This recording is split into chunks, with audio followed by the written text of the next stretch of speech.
Yo, what's up guys? I'm going to explain how Paragon boards work in Diablo 4. Let's jump into it. So I'm currently using a website called Maxroll. You can jump onto these websites as well. I'll throw them in the comment section below or the description of the video, you know what I mean. And I'd recommend that you definitely use these websites when you're building your build. And the only reason because of that is because it saves you time and it saves you so many resources instead of having to do it all in game, and it's very inefficient in game as well, and you probably found that out for yourself. So definitely use a website like Maxroll or D4 Builder to help build your Paragon trees before you implement them into the game. I'm going to try my best to make this as clear and simple as possible. I know it can be quite a confusing topic, so we are just going to try and kind of cruise our way through this one. So please bear with me as I try to explain how this kind of works. So I have two boards up in front of me right now. One is my old board and one is my new board. And I'm going to go through my old board and why this doesn't work, and I'm going to compare it to my new board and why it does. So as you can see here, the boards have priorities like I was saying. So I've got 1, 2, 3, 4, 5, 6. The increase in number will increase the amount of stats a rare node is going to need in order to come online. So if I come down to the starting board, I need 200 willpower to get that online. Board number 2, I need 300. And if I come over to board number 5 here, I need 740 willpower to get this passive online. And that is a lot of willpower and you probably won't hit it. This board for me personally is quite a large board in terms of damage. So I'm missing 10% here, I'm missing 10% here, and I'm also missing 2.5% increased attack speed here. And if I move over to this next tree, I'm also missing another 10% here. And that's just because I'm not hitting those stats. And that's because the board priority is set too high and I'm just not going to get that intelligence. How do we fix that issue?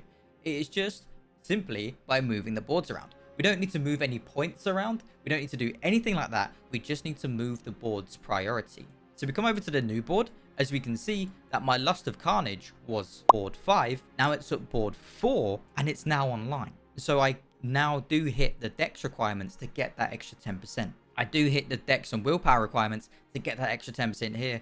And I do also get the 2.5% increased attack speed because I hit those requirements just by moving one board and rotating one board. I've got an increase in 20% damage and 2.5% increased attack speed just out of just moving a board.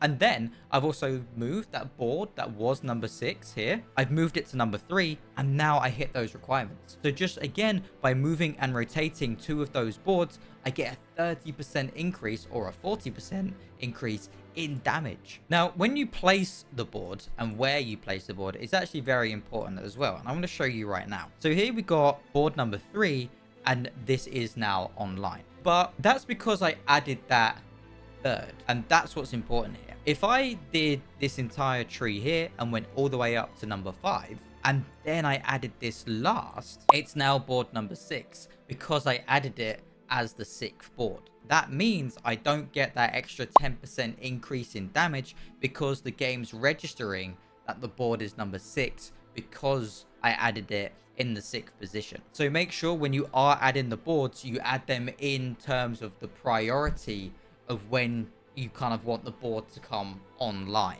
When you're building your tree, make sure that the boards that are going to have the majority of the chunks in the tree, make sure that they're lower down in the board. They are at those lower numbers so we can get these rare nodes online. I mean, the reason why the board is chunkier than say these boards for instance is because you are going for those rare nodes. We are trying to get those rare nodes online, so why put that at the end of the board where it's going to be really difficult for you to get that willpower and those stats to get that extra damage?